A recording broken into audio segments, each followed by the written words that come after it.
Boa noite, gente, tudo bem? Aqui sou eu novamente, Júnior, monitor de vocês. Hoje quero tratar com vocês um tema específico e de cunho estritamente prático: contagem dos prazos processuais, regras do CPC 2015. Bom, gente, uma das coisas que será exigido de vocês na confecção deste trabalho, do processo simulado, é saber se vocês sabem contar prazo. Essas regras foram apresentadas para vocês semestre passado, lá na disciplina Processo Civil 1. Certamente, alguns de vocês viram, outros passaram ainda que por cima, mas aqui no processo de execução, notadamente no trabalho de vocês, essas regras serão de suma importância. Portanto, é fundamental vocês terem um conhecimento sobre como contar os prazos do processo. Eu disponibilizei para vocês, que inclusive está no arquivo anexo lá no Google Drive, inclusive passei para alguns, também diretamente no Nippon Online, uma tabela com os principais prazos processuais que nós praticamos lá no Fórum Clause Bevilacqua. No caso, aquela planilha tem os prazos das varas comuns, os prazos dos juizados especiais e os prazos utilizados para as varas da Fazenda Pública e para os entes que têm prerrogativa do prazo em dobro, a exemplo do Ministério Público, da Defensoria Pública, da própria Fazenda Pública, e ainda quando estivermos diante de litisconsórcio. Aí, nesse caso, os prazos serão dobrados. Está tudo lá para vocês bem direitinho, tá bom? Mas aqui vou trazer as regras práticas, que estão inclusive listadas no CPC 2015, como é que vocês deverão fazer para contar os prazos no trabalho de vocês. Bom, vamos começar aqui estudando o artigo 218, que diz o seguinte: os atos processuais serão realizados nos prazos prescritos em lei. Ou seja, todo ato processual necessariamente vai ter um prazo específico para ser praticado. Só que alguns atos processuais, o juiz simplesmente vai proferir atos processuais e não vai condicionar prazo, mas o próprio CPC resolveu esse problema para a gente. O parágrafo 1º diz o seguinte: quando a lei for omissa, o juiz determinará os prazos em consideração à complexidade do ato. Se for um prazo, se for um ato processual bem simplesinho, geralmente o teu prazo vai ser assim pequenininho, bem exíguo mesmo, algo em torno de 5, mais tardar 10 dias. E se duvidar, nem passa disso. Pode ser 24 horas, 48 horas, a depender da complexidade, a depender da própria urgência da prática do ato processual. Agora, se for algo mais complexo, que requer uma certa demora, aí o juiz pode ser bacana e te dar um prazo, assim, um pouco mais esticado. Pode te dar 20, pode te dar 30 dias, pode se dar o prazo da casa pio, mas aí depende da prática do ato processual. Mas a regra é que os prazos já estão devidamente delimitados no CPC 2015. O parágrafo 2º diz o seguinte: quando a lei ou o juiz não determinar prazo, as intimações somente obrigarão a comparecimento após decorridas 48 horas. Ou seja, o juiz determinou a intimação, mas não condicionou o prazo. O CPC diz que quando isso acontecer, você tem a obrigação de comparecimento em até 48 horas, após intimado, obviamente. E o parágrafo 3º diz o seguinte: inexistindo preceito legal ou prazo determinado pelo juiz, será de 5 dias, o prazo para a prática de ato processual a cargo da parte.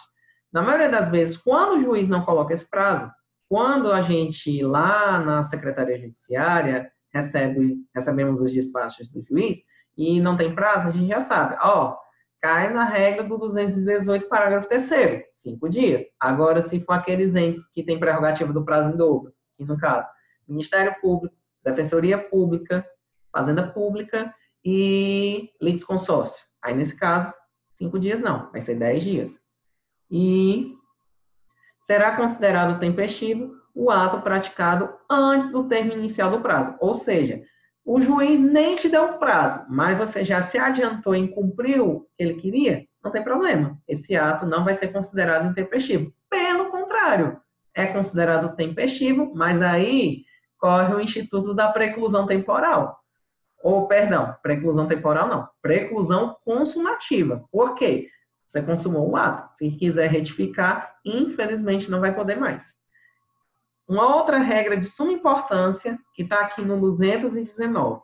Na contagem do prazo, os prazos processuais, obviamente, serão contados em dias e somente serão computados em dias úteis. Então, vai ser de acordo com o horário do funcionamento das unidades judiciárias. No caso, vai ser de segunda a sexta. Como era autos físicos? Era no horário de expediente forense, até às 18 horas, com a virtualização até às 24 horas do último dia do prazo, ou seja, 23 horas e 59 minutos, seu prazo fatal. Se passou de meia-noite, já era, perdeu o prazo. Uma pena.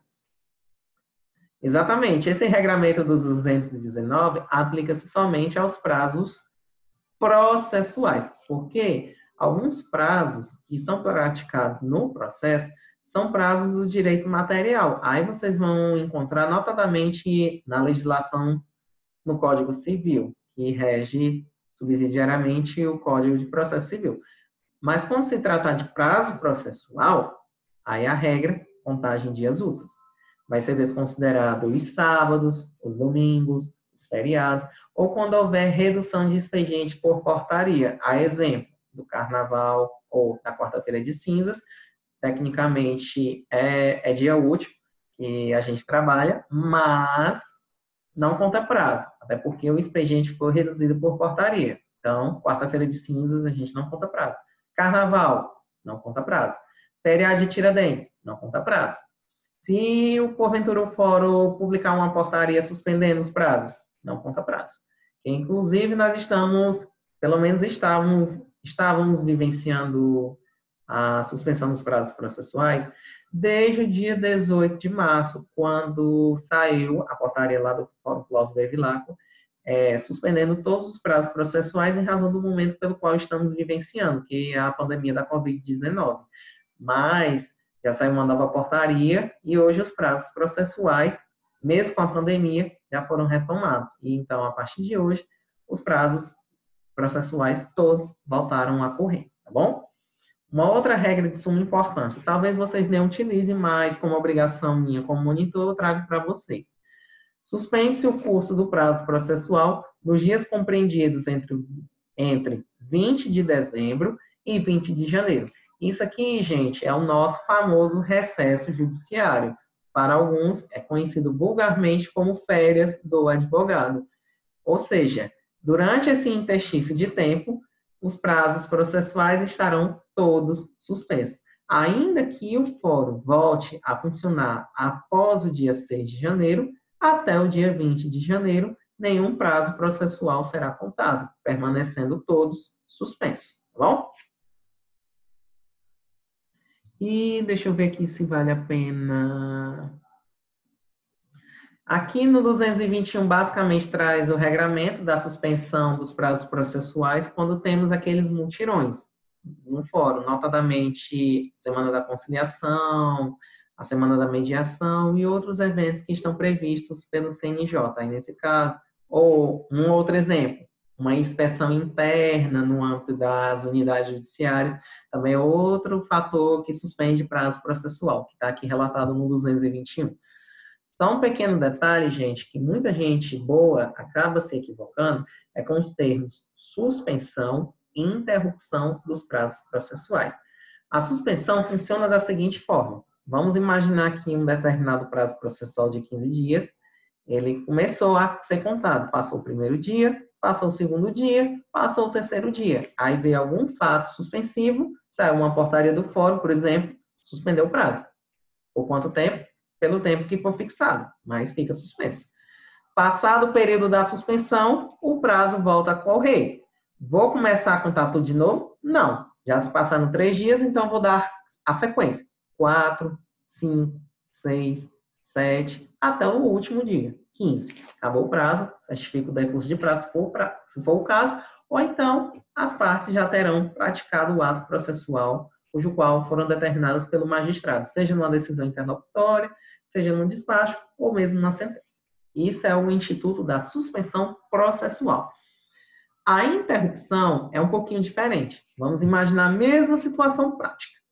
Começou a contar o prazo. 1, 2, 3.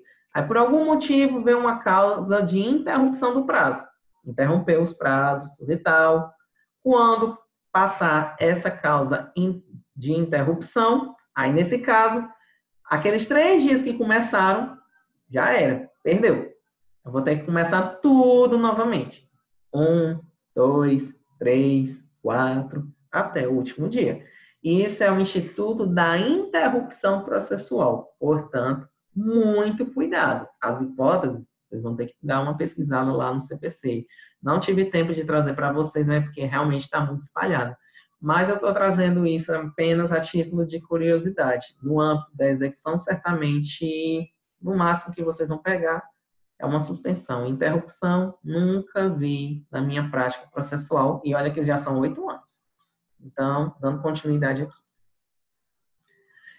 O 223 traz um regramento específico que, decorrido o prazo, extingue-se o direito de praticar ou de emendar o ato processual. Isso aqui é o que nós chamamos de preclusão temporal. No famoso jargão cearense, morreu Maria Preá. Perdeu o prazo, já era. Está prejudicado. Se vira. As consequências serão bem pesadas para ti, que perdeu o prazo. Ora mais.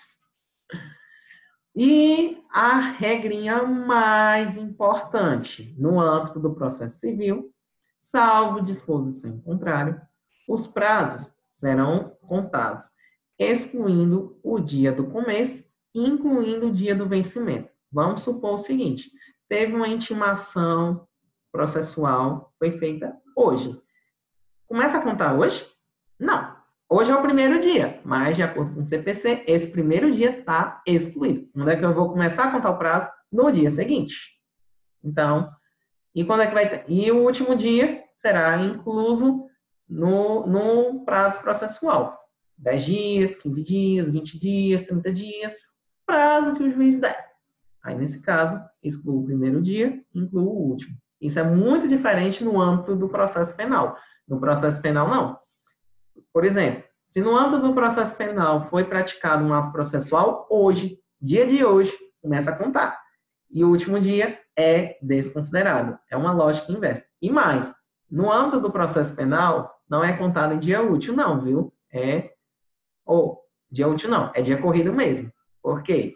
Aí, pergunta ao professor de penal de vocês. Mas, basicamente, na maioria das vezes, é benefício do réu mesmo. Mas, como a gente está tratando de processo civil, não de processo penal, então, a regra é o seguinte, exclui o primeiro dia e inclui o último dia. Aqui é um pequeno exercício prático. Vamos imaginar o seguinte. No nosso exemplo, o executado tem um prazo de 15 dias para apresentar os embargos, certo? Quando é que ocorreu a citação dele? A citação do executado, lembrando, quando é que começa a contar? A partir do momento em que é juntado o comprovante de citação nos autos. Vamos imaginar que esse comprovante de citação foi juntado no dia 22 de janeiro de 2020. Pelo calendário, esse dia 22 de janeiro foi numa quarta-feira. Começa a contar o prazo no dia 22? De jeito nenhum, porque pela regra dos 224, excluo o primeiro e incluo o dia do vencimento. Então, o dia 22 é desconsiderado. Quando é que vai começar a contar? Se o dia 23 for um dia útil, começo nele. Agora, vamos supor que esse 22 de janeiro tenha caído numa sexta-feira. Aí, nesse caso, quando é que eu começo a contar? Somente na segunda-feira. Por quê? Sábado, domingo, pelo CPC 2015, somente dias úteis, tá? Mas como aqui foi numa quarta-feira, então nós temos a quinta e a sexta. Aí, o início do prazo, no dia 23 de janeiro, quinta-feira. O último dia do prazo, olhando o calendário, fazendo as contagens pelas regras do CPC 2015, o último dia é dia 12 de fevereiro de 2020, já considerando os feriados, os finais de semana, que é numa quarta-feira. Se fosse o prazo para apresentar os embargos à execução de vocês, teria que ser aqui no dia 12, que, de acordo com as regras do trabalho, os atos processuais deverão ser praticados no último dia do prazo. Então, teria que ser feito aqui no dia 12 de fevereiro de 2020. Um exemplo. E quando é que eu vou certificar o decurso de prazo? A partir do outro dia. Exatamente no dia 13 de fevereiro, uma quinta-feira. Posso certificar no dia 12? Não posso. Por quê? Porque pela regra do 224, o dia do vencimento será incluso na contagem do prazo. Então, dia 12 de fevereiro entra na contagem, só vou poder certificar a partir do dia 13. Trago aqui para vocês mais 2 exemplos. Já resolvi com o pessoal do JET, mas vou deixar aqui a título de treinamento para vocês. Se quiserem, depois eu faço o gabarito, tá bom? Para a gente não perder tempo com isso. Então, gente, basicamente, nos embargos à execução de vocês vão ter que fazer 2 contagens de prazo. Lembra que são 2 prazos? Quais são os prazos mesmo? 3 dias para pagamento e 15 dias para apresentação dos embargos. Esses prazos são contados concomitantemente, ao mesmo tempo. Juntou o comprovante de citação, os 2 prazos começam a contar. Obviamente, o prazo de pagamento vai terminar primeiro, até porque são apenas 3 dias. Aí vocês fazem a contagem de acordo com as regras do CPC e vão certificar um dia após o vencimento do prazo. Por exemplo, naquele nosso exemplo, foi dia 22, vamos retomar um exemplo para facilitar aqui o entendimento. Começou aqui no dia 22 de janeiro, foi numa quarta-feira. Então, 23, quinta. 24, sexta. 25, sábado. 26, domingo. 27, segunda. Então, vou certificar na terça-feira, no dia 28 de janeiro. Passou os 3 dias. Mas segue o prazo para os embargos. Aí, no último dia do prazo dos embargos, que no nosso exemplo é aqui, vai ser o prazo que vocês vão apresentar a petição dos embargos. Nem antes, nem depois. Tem que ser no último dia do prazo, conforme as regras do trabalho de vocês, tá bom? Por isso, prestem bastante atenção na questão da contagem dos prazos, porque isso aqui é regra processual e será levado para efeito de correção. Júnior, como é que eu vou fazer essa certidão do decurso de prazo dos 3 dias? Trago para vocês o nosso modelinho. Essa certidão, ela é dada pelo gabinete de vara. Não é feito no âmbito da SEJUDE, porque não é atribuição da secretaria, mas sim do gabinete da vara. Então, quem faz essa certificação necessariamente é o diretor ou chefe de secretaria, tá bom? Não somos os servidores lá da Secretaria Judiciária, carinhosamente, SEJUDE. Então, a certificação é bem simples. Certifico, faça as prerrogativas por lei conferidas, isso aqui é teste padrão. Toda certidão vai em cumprimento à decisão de folha tal. Lembra da determinação que deve constar lá na decisão interlocutória do recebimento da petição dos embargos? Após a análise do processo de execução, no caso o processo principal, constata-se que os presentes embargos foram apresentados dentro do prazo legal, são tempestivos. E pronto, resolvido o problema. Embargos tempestivos. Então, resolvida essa parte, segue os embargos. O juiz vai analisá-los. Caso contrário, indeferimento liminar de acordo com aquela regra específica lá do CPC. Esqueceu o artigo, perdão. Como é que vocês vão fazer as intimações? Vai ter que fazer novos mandados? Não há necessidade, gente. Como o exequente já tem o seu advogado constituído, e agora o executado certamente vai ter também o advogado constituído, as intimações serão feitas na pessoa dos advogados. Então, vocês vão fazer essa certidão. No caso, vão ser 2 certidões. A primeira certidão vai ser a certidão de remessa de relação, que é a certidão padrão no Diário de Justiça. Esse número aqui, nada mais e nada menos que é um mero sequencial, é uma ordem lógica que o próprio sistema processual, o SAGE, confere.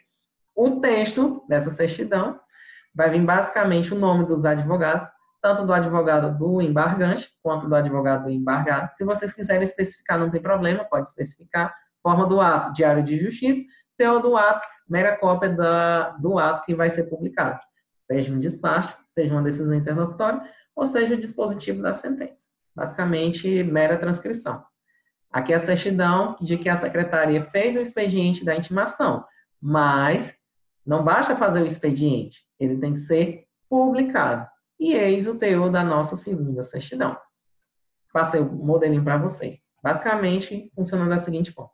Certifique do FEC, o ato abaixo, constante da relação tal, foi disponibilizado na página tal do Diário de Justiça, na data. Isso aqui sempre vem.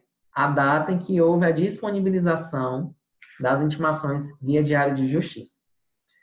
Considera-se data da publicação o primeiro dia útil subsequente à data acima mencionada. O prazo terá início, certamente, quando isso aqui foi publicado, foi numa sexta-feira. Então, não estranhe porque passou um pouquinho de tempo, porque isso aqui é segunda-feira na certa, tá? Se tiver algum impedimento, um feriado, recesso forense, expediente reduzido por portaria, vocês vão colocar uma observação aqui. Passei para vocês no modelo específico, tá bom? Os prazos. No caso, vai ser intimado os dois, por quê? O advogado do embargante, para saber que a petição dos embargos foi recebida, e o advogado do embargado, hora exequente, para exatamente ao prazo dele, para ele apresentar a impugnação. Aí vocês vão fazer a contagem do prazo, conforme as regrinhas do CPC, e vão colocar exatamente o término do prazo. No último dia, vocês vão apresentar a petição da impugnação. É bem simples, é muito parecido com a petição dos embargos, só que vão refutar os argumentos da petição dos embargos. É a mesma estrutura da contestação, nem sem tirar nem pôr, praticamente. Então, meus amigos, é isso que eu trago para vocês acerca da questão da contagem dos prazos processuais.